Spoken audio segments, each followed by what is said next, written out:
Pagi buta di Pasar Cimahi, kabut tipis masih menggantung di udara, bercampur dengan aroma tanah basah sisa hujan semalam. Suara pedagang sayur beradu dengan riuh tawar-menawar, menciptakan simfoni khas pasar tradisional. Di tengah hiruk-pikuk itu, ada satu lapak sederhana yang selalu menarik perhatian, warung soto babat milik Ratna, gadis muda berparas ayu dengan senyum menenangkan hati. Ratna selalu datang sebelum matahari muncul, menyiapkan kuah kaldu yang mendidih perlahan di atas tungku arang. Aroma rempah menyebar, membangkitkan selera siapapun yang lewat. Orang-orang mengatakan soto babat Ratna berbeda, hangatnya bukan hanya dari kuah, tapi juga dari ketulusan hati yang dituangkan dalam setiap mangkuk. Meski masih belia, Ratna sudah terbiasa memikul beban hidup sendirian. Ayahnya, seorang pendekar yang dulu disegani, meninggal saat ia remaja, meninggalkan ilmu kanuragan yang diwariskan diam-diam. Ibunya pun wafat lebih dulu karena sakit, sehingga Ratna harus berdiri di atas kakinya sendiri. Soto babat bukan sekadar dagangan, melainkan warisan cinta orang tuanya. Setiap kali Ratna menyendok kuah panas ke mangkuk, ia teringat wajah ayahnya. Sang ayah kerap berkata, ilmu silat bukan hanya untuk bertarung, nak, tapi untuk melindungi. Kalimat itu terus terpatri dalam benaknya. Ratna sadar, dunia ini keras, dan ia harus menjadi baja yang menyamar sebagai sutra. Para pelanggan datang silih berganti.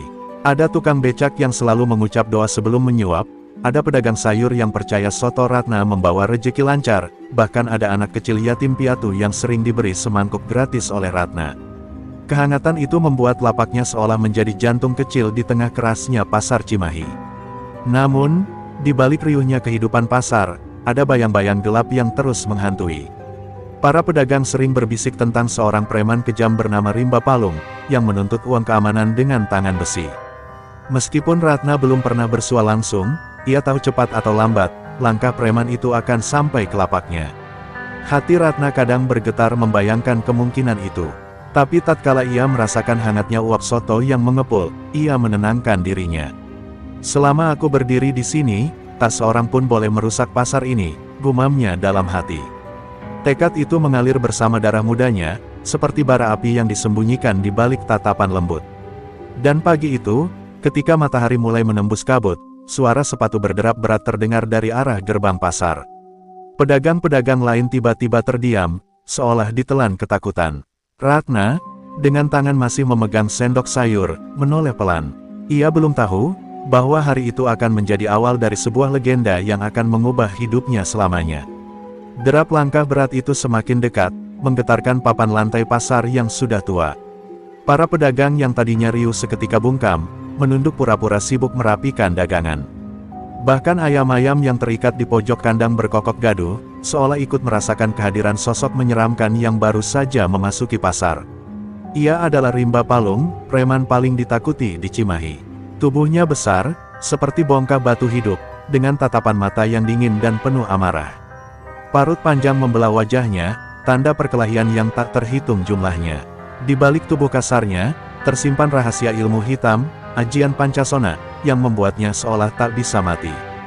Cepat, kumpulkan uang keamanan, teriak Rimba, suaranya berat dan memantul ke segala penjuru. Anak buahnya bergegas mendekati lapak-lapak, menyambar recehan dari pedagang kecil yang tak berdaya. Tidak ada yang berani melawan, tak ada yang cukup nekat untuk menantang kebrutalan Rimba. Ratna hanya berdiri tegak di balik lapak sotonya. Tangan mungilnya masih memegang sendok sayur, namun dalam hatinya, ia sudah bersiap. Ia melihat bagaimana pedagang sayur yang biasanya riang kini gemetar menyerahkan uang, bagaimana tukang becak yang biasa tersenyum kini menunduk takut. Ratna merasakan amarah yang membara, meski wajahnya tetap tenang. Rimba berjalan mendekat, langkahnya menghantam lantai kayu pasar hingga menimbulkan bunyi keras. Ketika sampai di depan lapak soto Ratna, ia berhenti. Tatapan matanya menelusuri wajah sang gadis, seakan menilai sesuatu yang berbeda darinya. "Kau yang namanya Ratna?" tanyanya dengan suara serak yang penuh ancaman. Ratna menegakkan tubuhnya. "Benar, aku Ratna, penjual soto. Ada yang bisa kubantu?" jawabnya dengan tenang, meski dadanya berdetak kencang. Para pedagang lain menatap takjub, tak ada seorang pun yang berani menatap mata Rimba, apalagi menjawab dengan suara setenang itu. Rimba menyeringai, menampakkan gigi yang kekuningan. "Kalau ingin berjualan tenang di pasar ini, kau harus bayar uang keamanan." Semua pedagang tunduk padaku. Jangan sampai kau jadi pengecualian, gadis cantik. Suaranya merendah, namun penuh dengan tekanan, seperti ular yang mendesis sebelum menerkam mangsanya. Ratna menatap lurus ke arahnya. Hatinya tahu, inilah pertemuan pertama yang akan menentukan segalanya. Kuah soto yang masih mengepul di belakangnya seakan menjadi saksi, bahwa aroma hangat kehidupan kini berhadapan dengan hawa dingin kejahatan. Dalam benaknya, ia bersumpah, meski ia hanya seorang gadis penjual soto, ia tak akan pernah membiarkan tirani merajalela di pasar Cimahi. Udara pasar yang biasanya riuh seketika menegang. Para pedagang berhenti bekerja, mata mereka beralih ke arah lapak soto babat Ratna. Semua menunggu apa yang akan dilakukan gadis itu. Sebagian berharap Ratna menyerah dan membayar, agar tidak menimbulkan keributan. Namun, ada juga yang diam-diam menyimpan harapan, barangkali kali ini ada seseorang yang berani melawan tirani Rimba Palung. Rimba mengulurkan tangan besarnya ke arah Ratna, telapak tangannya kasar, seperti batu yang siap menghancurkan. Cepat serahkan uang keamananmu. Jangan buat aku marah, desisnya, suaranya dalam dan bergetar, mengandung ancaman yang membuat anak-anak kecil menangis ketakutan di kejauhan. Ratna menarik napas panjang, tangannya yang mungil tetap memegang sendok sayur, tidak bergeming sedikit pun. Aku sudah membayar rejeki dengan kerja keras, bukan dengan ketakutan, ucapnya pelan tapi tegas. Kalimat itu membuat pasar seolah terdiam, hanya terdengar suara kuah mendidih yang berdesis di tungku arang. Wajah Rimba berubah muram, kemudian menyeringai lebar. Berani juga kau, gadis kecil. Jangan kira wajah cantikmu bisa jadi tameng. Di pasar ini, hanya ada dua pilihan, tunduk padaku, atau hancur. Ia menghantam meja dagangan di sampingnya, membuat sayur mayur berhamburan dan pedagangnya menjerit ngeri. Para pedagang yang menyaksikan hanya bisa menutup mulut, tak ada yang berani bersuara. Beberapa bahkan menunduk lebih dalam, takut tatapan Rimba beralih ke mereka. Namun, Ratna tetap berdiri tegak, sorot matanya tidak goyah sedikit pun. Ia tahu, jika ia menyerah hari ini, maka besok-besok pasar Cimahi akan semakin dikuasai ketakutan. Kalau kau mau uang, silakan cari dari mereka yang rela memberi. Aku tidak akan menyerahkan sepeser pun hasil keringatku pada orang sepertimu, kata Ratna dengan nada penuh keberanian. Kata-kata itu seperti pisau yang menusuk harga diri Rimba. Suasana pasar mendadak bergetar, seperti menanti ledakan yang tak terhindarkan. Rimba mendekat lebih rapat, wajahnya kini hanya sejengkal dari wajah Ratna. Nafasnya panas dan bau alkohol menusuk hidung. Baiklah, kalau begitu, aku akan ajarkan padamu arti kata, takluk, katanya dengan senyum bengis. Tangannya yang besar mulai terangkat, siap menghajar meja. Soto babat yang menjadi sumber penghidupan Ratna. Ratna menggenggam sendok sayurnya lebih erat, otot-otot kecil di lengannya menegang. Dalam hatinya, ia berbisik lirih, ayah, ajaranku akan kupakai hari ini. Semua mata di pasar tertuju pada mereka berdua, menanti detik pertama ketika keberanian seorang gadis bertemu dengan kebrutalan seorang preman yang tak terkalahkan. Tangan Rimba terangkat tinggi, lalu menghantam meja soto Ratna dengan pukulan keras. Kayu meja berguncang hebat, mangkuk-mangkuk berderak dan hampir pecah. Namun sebelum pukulan berikutnya mendarat, Ratna melompat gesit ke samping, gerakannya cepat bak kilatan cahaya. Para pedagang terbelalak, tak menyangka gadis penjual soto itu bisa bergerak secekatan seorang pendekar. Cih, rupanya kau bukan sekadar penjual soto, geram Rimba sambil mengepalkan tinju sebesar batu. Ia menyerang lagi, tinjunya mengarah ke wajah Ratna. Namun Ratna memutar tubuh, mengelak dengan lincah, lalu menggunakan sendok sayur panjangnya untuk menangkis. Suara dentuman keras terdengar, logam sendok beradu dengan kerasnya pukulan Rimba. Orang-orang berteriak panik, berlari menjauh agar tak terseret dalam pertarungan. Pasar yang tadinya ramai kini berubah menjadi gelanggang laga, hanya menyisakan dua sosok, Rimba yang perkasa dan Ratna yang teguh berdiri. Aroma kuah soto bercampur dengan debu lantai yang terangkat akibat benturan demi benturan. Ratna mengingat ajaran ayahnya, serang bukan untuk melukai, tapi untuk melindungi. Dengan gerakan ringan, ia menghantam pergelangan tangan Rimba, lalu menendang kakinya hingga tubuh besar itu sedikit oleng. Pedagang yang menyaksikan menahan napas, tak percaya Rimba bisa digoyahkan oleh seorang gadis. Namun keajaiban itu hanya berlangsung sebentar. Rimba bangkit lagi, tubuhnya seolah tak merasakan sakit sama sekali. Dari luka kecil di lengannya, darah sempat mengalir, namun perlahan berhenti sendiri. Hahaha, bagus, Ratna, tapi kau tidak tahu siapa aku memiliki ajian Pancasona. Kau bisa melukaiku, tapi aku takkan pernah jatuh. Suaranya menggema, membuat bulu kuduk para pedagang berdiri. Ratna terkejut mendengarnya. Ia pernah mendengar legenda Pancasona dari ayahnya, sebuah ilmu hitam yang membuat penggunanya kebal terhadap kematian, selalu bangkit setelah dipukul atau ditikam.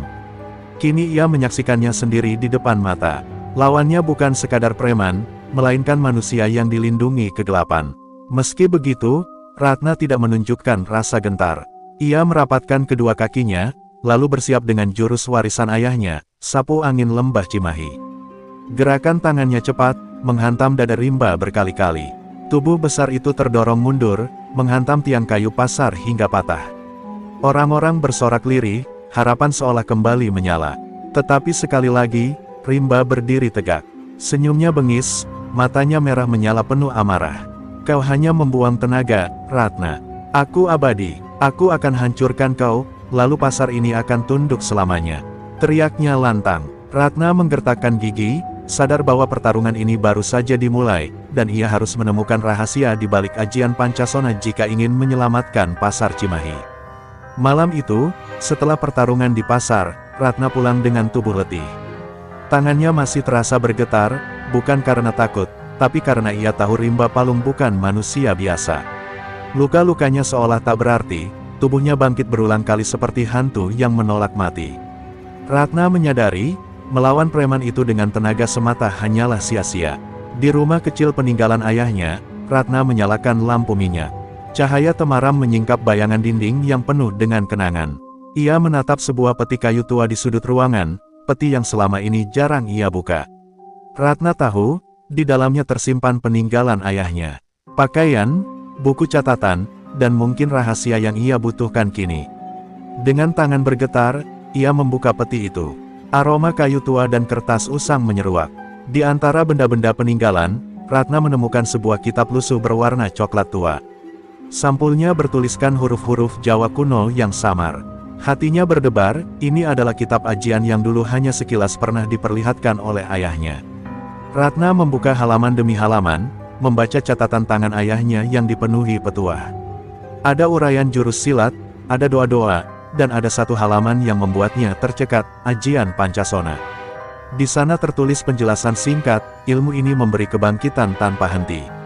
Namun setiap keabadian selalu punya pintu rapuh. Titik kehidupan ada tersembunyi, barang siapa menemukannya, ia dapat memutus napas Pancasona untuk selamanya. Mata Ratna menatap tulisan itu dengan tajam. Ayahnya bahkan menggambar sebuah tubuh manusia dengan tanda samar di bagian ketiak kiri, tempat urat kehidupan berdenyut. Ratna menggenggam kitab itu erat, seakan sedang memeluk pesan terakhir dari ayahnya. Ayah, aku mengerti, kau sudah menyiapkan jalanku sejak lama, bisiknya, matanya basah oleh air mata. Namun, rasa haru itu segera berganti dengan semangat baja. Ratna berlatih di halaman rumahnya, mengulang-ulang jurus yang pernah diajarkan ayahnya. Gerakan tangannya menebas udara, kakinya menghentak tanah hingga debu beterbangan. Setiap gerakan mengingatkannya pada masa kecil, saat ia masih belajar silat sambil tertawa bersama ayahnya di halaman ini. Kini, latihan itu bukan lagi permainan, melainkan persiapan menuju pertempuran hidup mati. Di luar rumah, angin malam berhembus kencang, seolah ikut mendengar tekadnya. Suara burung hantu menggema dari kejauhan, memberi tanda bahwa waktu tidak akan lama lagi. Rimba pasti akan datang kembali, membawa dendam yang lebih besar, dan pasar Cimahi bisa hancur jika ia tidak siap. Ratna menutup kitab itu dengan mantap, lalu menatap langit malam yang dipenuhi bintang. Aku akan melindungi pasar ini. Aku akan melindungi orang-orang yang percaya padaku. Dan aku akan mengakhiri kesombongan Rimba Palung, meski nyawaku taruhannya. Ucapannya bergema lirih, namun penuh janji. Malam itu, di balik keheningan Cimahi, lahirlah tekad seorang pendekar perempuan yang siap menantang ajian abadi. Fajar baru saja menyingsing ketika pasar Cimahi kembali ramai.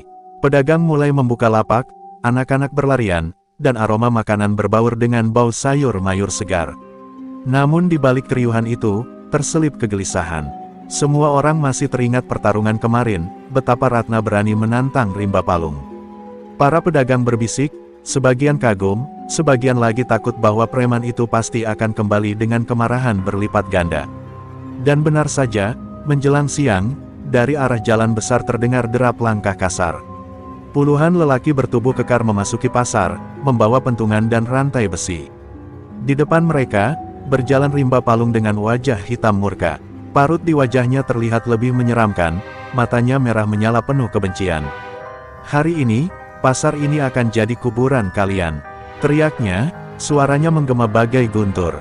Para pedagang ketakutan, ada yang menutup lapak, ada yang melarikan diri sambil menyeret anak-anak mereka. Pasar yang biasanya penuh kehidupan seketika berubah mencekam, seperti hutan yang didatangi kawanan serigala lapar. Beberapa orang hanya bisa bersembunyi di balik pintu kayu, berdoa agar Ratna mampu menghadapi badai ini. Ratna yang sedang menata mangkuk soto mendongak perlahan. Wajahnya tenang, meski hatinya sudah tahu, inilah saatnya ujian sebenarnya dimulai. Ia teringat kembali kitab peninggalan ayahnya, tentang titik kehidupan Pancasona. Namun untuk menemukan titik itu di tubuh Rimba, ia harus menghadapi hujan pukulan dan amukan puluhan anak buahnya. Rimba menghantam meja dagangan terdekat, membuat sayur mayur beterbangan. "Ratna, keluar kau, hari ini aku akan hancurkan kau dan semua keberanianmu," teriaknya lantang. Suaranya bagai panggilan neraka. Anak buahnya mengelilingi pasar, siap menyerang siapapun yang mencoba melawan. Ratna berdiri perlahan dari balik lapaknya. Ia tidak membawa senjata tajam, hanya sebatang sendok sayur panjang yang sudah menemaninya sejak awal. Tapi di tangannya, benda sederhana itu berkilat bagai pedang. "Aku di sini, Rimba. Kalau kau ingin menghancurkan sesuatu, hadapi aku dulu," ucapnya, nadanya tenang namun penuh wibawa. Tawa menggelegar keluar dari mulut Rimba. "Hahaha, bagus. Gadis kecil ini benar-benar punya nyali. Tapi kali ini, nyali saja tak akan cukup.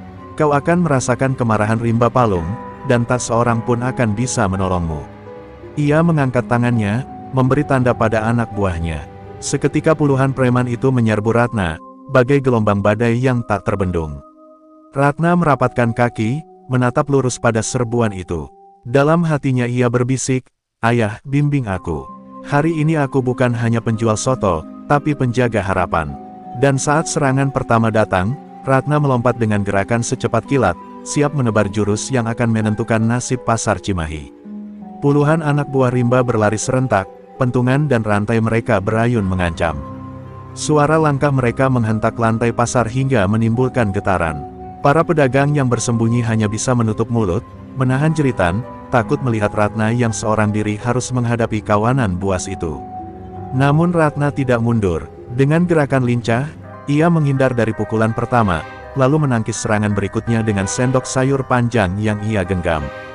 Benturan besi dan kayu menimbulkan suara nyaring, tapi Ratna bergerak cepat, seolah tubuhnya menari di antara lawan-lawannya.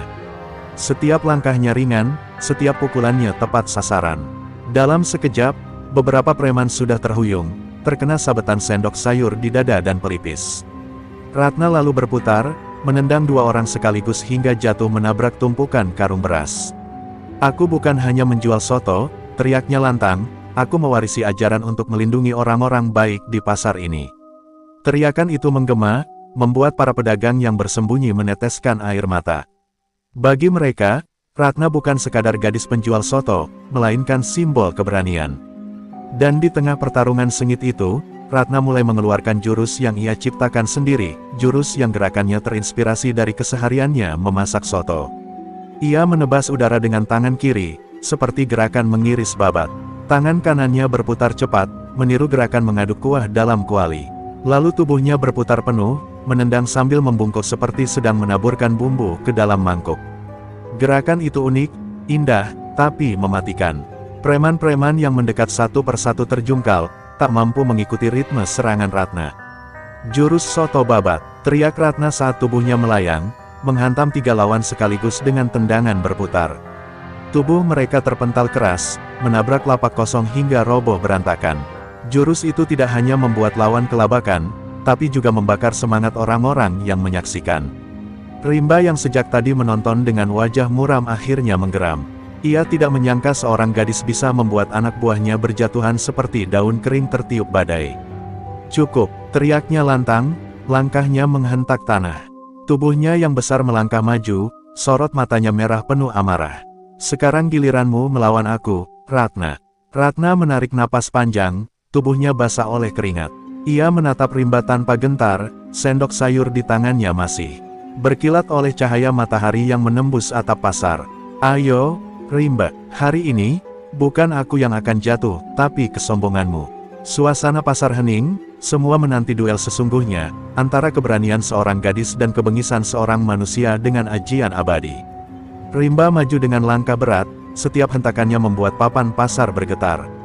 Suara rantai dan pentungan anak buahnya sudah tak terdengar lagi, karena mereka terkapar berserakan setelah dihantam jurus Ratna.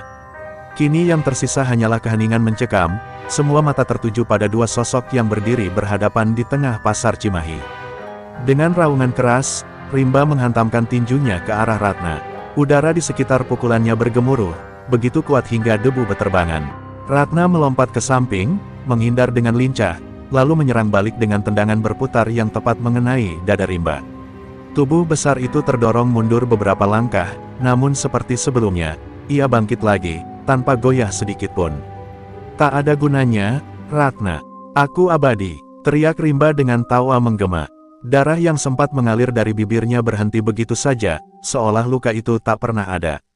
Pedagang yang menyaksikan hanya bisa memandang putus asa. Bagaimana mungkin seorang manusia bisa melawan kebal seperti itu? Namun Ratna tidak menyerah. Matanya yang tajam memperhatikan setiap gerak Rimba. Ia mengingat kembali tulisan di kitab peninggalan ayahnya, titik kehidupan selalu berdenyut, tersembunyi, dan tak pernah bisa sepenuhnya ditutupi oleh ilmu kebal. Kata-kata itu terus terngiang, membuat Ratna memusatkan perhatian pada tubuh lawannya. Saat Rimba kembali menyerang dengan sapuan lengannya yang besar, Ratna berputar, menghindar, dan melihat sekilas sesuatu, urat di bawah ketiak kiri Rimba tampak berdenyut aneh, seolah hidup sendiri. Denyutan itu berbeda dari bagian tubuh lainnya, seperti sebuah rahasia yang berusaha disembunyikan. Hatinya bergetar, inilah titik kehidupan yang dimaksud kitab ayahnya. Ratna tersenyum samar, meski tubuhnya lelah. Jadi itu rahasiamu, Rimba, bisiknya lirih. Tapi ia tahu, untuk menghantam titik itu bukan perkara mudah. Rimba terlalu besar, terlalu kuat, dan setiap serangannya bagai badai yang siap menghancurkan. Kesalahan sedikit saja bisa membuat Ratna terkapar tanpa ampun. Rimba menggeram, merasa ada sesuatu yang berubah dalam sorot mata Ratna. Kenapa kau masih berani tersenyum? Aku akan hancurkan wajahmu itu, Ratna. Ia berlari kencang, tanah bergetar seolah diinjak banteng liar. Tinjunya meluncur, menghantam udara dengan suara ledakan kecil. Ratna menarik napas panjang, menenangkan diri. Ia tahu ini adalah momen penentuan. Dengan hati-hati, ia merancang jurus untuk menembus pertahanan Rimba. Ayah, bimbing aku, ucapnya dalam hati. Pasar Cimahi kembali hening, menanti saat ketika seorang gadis penjual soto mencoba merobohkan keabadian seorang preman dengan keberanian dan warisan ilmu dari darahnya sendiri. Malam itu, pasar Cimahi yang biasanya penuh canda tawar-menawar berubah jadi lautan sunyi. Lampu-lampu minyak bergoyang tertiup angin, menciptakan bayangan panjang di antara lapak-lapak yang sudah porak-poranda. Ratna berdiri di tengah pasar, tubuhnya penuh keringat dan debu, sementara Rimba Palung masih tegak dengan tubuh raksasanya, mata menyala penuh kebencian. Kau sudah membuatku muak, Ratna. Teriak Rimba, suaranya menggelegar bagai guntur. Tak ada satupun manusia yang bisa menumbangkan Pancasona. Bahkan kematian pun tunduk padaku. Ia menghantam dadanya sendiri dengan kedua tangan, suara dentuman keras menggema. Tubuhnya tampak semakin kokoh, seakan tenaga kegelapan memberinya kekuatan tambahan. Ratna menatapnya tanpa gentar. Ia sudah tahu rahasianya, titik kehidupan itu. Namun untuk menghantamnya, Ratna harus mendekat. Dengan kecepatan dan ketepatan yang sempurna. Aku tidak perlu mengalahkan keabadianmu, Rimba, katanya pelan tapi tajam, aku hanya perlu memutuskan urat kehidupanmu. Rimba meraung, lalu menerjang. Tubuhnya bagai banteng liar yang menghantam apapun di depannya. Ratna bergerak cepat, melompat ke kiri, lalu ke kanan, mengelak dari pukulan bertubi-tubi. Setiap kali Rimba menghantam tanah, papan-papan pasar retak, debu mengepul ke udara. Pedagang yang bersembunyi di kejauhan berdoa lirih, berharap Ratna mampu bertahan. Dengan sekali putaran, Ratna melancarkan jurus, soto babat, gerakan cepat seperti mengiris daging dan menabur bumbu. Ia menghantam bahu dan dada Rimba berkali-kali, membuat tubuh besar itu terdorong mundur. Namun Rimba masih bangkit, tertawa seram, darah di tubuhnya berhenti mengalir seolah ia benar-benar abadi. Ratna tahu ia hanya punya satu kesempatan. Ketika Rimba kembali mengangkat lengannya tinggi untuk menghantam, ketiak kirinya terbuka lebar, dan urat berdenyut itu terlihat jelas. Inilah saatnya. Dengan teriakan lantang, Ratna melompat, tubuhnya berputar indah di udara, lalu menghantam titik itu dengan tendangan berputar penuh tenaga. Tendangan itu mendarat telak, suara keras terdengar, seperti kayu tua yang patah. Tubuh Rimba terhuyung, matanya membelalak tak percaya. Untuk pertama kalinya, ia jatuh berlutut. Darah segar muncrat dari mulutnya, dan kali ini aliran itu tidak berhenti. Tidak, ini tidak mungkin, Pancasona, tidak bisa dikalahkan. Suaranya melemah, tubuh raksasa itu roboh menghantam tanah. Pasar Cimahi hening sejenak, lalu riuh oleh sorakan dan tangis lega. Para pedagang berhamburan keluar dari persembunyian, berlari menuju Ratna sambil bersorak namanya. Ratna sendiri berdiri terengah, menatap tubuh Rimba yang tergeletak kaku. Senyum kecil muncul di wajahnya. Ia tahu, ajian Pancasona akhirnya patah, dan pasar Cimahi kembali merdeka. Tubuh Rimba Palung tergeletak kaku di tanah becek pasar malam, matanya kosong menatap langit. Tawa bengis yang dulu mengguncang Cimahi kini hanya tinggal gema masa lalu. Ajian Pancasona yang katanya abadi, runtuh oleh satu tendangan seorang gadis penjual soto. Malam itu, angin sepoi berhembus lembut, seakan ikut merayakan berakhirnya tirani. Para pedagang berhamburan keluar dari persembunyian. Ada yang berteriak histeris, ada yang menangis lega, ada pula yang langsung memeluk Ratna. Kau telah menyelamatkan kami, Nak. Pasar ini berhutang nyawa padamu, ucap seorang bapak tua, suaranya bergetar oleh rasa syukur. Ratna hanya tersenyum lelah, keringat bercampur air mata di wajahnya. Tukang becak yang sering sarapan di warung Ratna menyalakan lampu Petromax, menerangi lapak soto yang porak-poranda. Namun meski meja kayu retak dan mangkuk-mangkuk pecah, aroma kuah yang masih mendidih di tungku tetap menyebar. Orang-orang tersenyum kecil, soto babat Ratna seakan menjadi simbol bahwa kehidupan tetap berjalan, meski badai telah melanda. Keesokan harinya, kabar tentang keberanian Ratna menyebar cepat. Dari lorong-lorong pasar hingga ke kampung-kampung sekitar, orang-orang membicarakan gadis muda yang mampu menumbangkan preman kebal. Ada yang menyebutnya, pendekar soto babat, ada yang memanggilnya, Sri Kandi Cimahi. Namun bagi Ratna, ia hanyalah seorang anak pasar yang ingin melindungi tempat yang ia cintai. Meski dipuja sebagai pahlawan, Ratna tidak meninggalkan kesederhanaannya. Ia kembali membuka lapak sotonya seperti biasa, melayani pelanggan dengan senyum hangat. Mangkuk demi mangkuk ia hidangkan, tidak ada yang berubah, hanya saja, kini setiap orang yang mencicipinya merasa bukan sekadar makan, tapi ikut merasakan keberanian yang mengalir dalam kuahnya. Di sudut pasar, anak-anak kecil bermain sambil menirukan adegan Ratna melawan Rimba. Mereka berputar-putar, menendang ke udara sambil berteriak, jurus soto babat. Tawa riang mereka membuat Ratna tersenyum. Ia tahu, keberanian kecilnya telah menjadi kisah yang akan terus dikenang generasi berikutnya. Namun Ratna tidak terlena. Dalam hatinya, ia tahu selalu ada bayang-bayang baru yang bisa mengancam ketenangan pasar. Ia terus berlatih diam-diam di malam hari, menjaga warisan ayahnya. Ilmu ini bukan untuk sombong, tapi untuk melindungi, ucapnya dalam hati, mengulang pesan lama yang kini menjadi janji hidupnya. Dan begitulah, pasar Cimahi kembali hidup dalam damai. Ratna tetap berdiri di balik tungku, wajahnya berseri diterangi asap kuah babat yang mengepul. Namun di balik senyum lembutnya, tersimpan jiwa pendekar yang tak pernah padam. Nama Ratna pun abadi, bukan hanya sebagai penjual soto, tapi sebagai legenda gadis yang mengalahkan keabadian.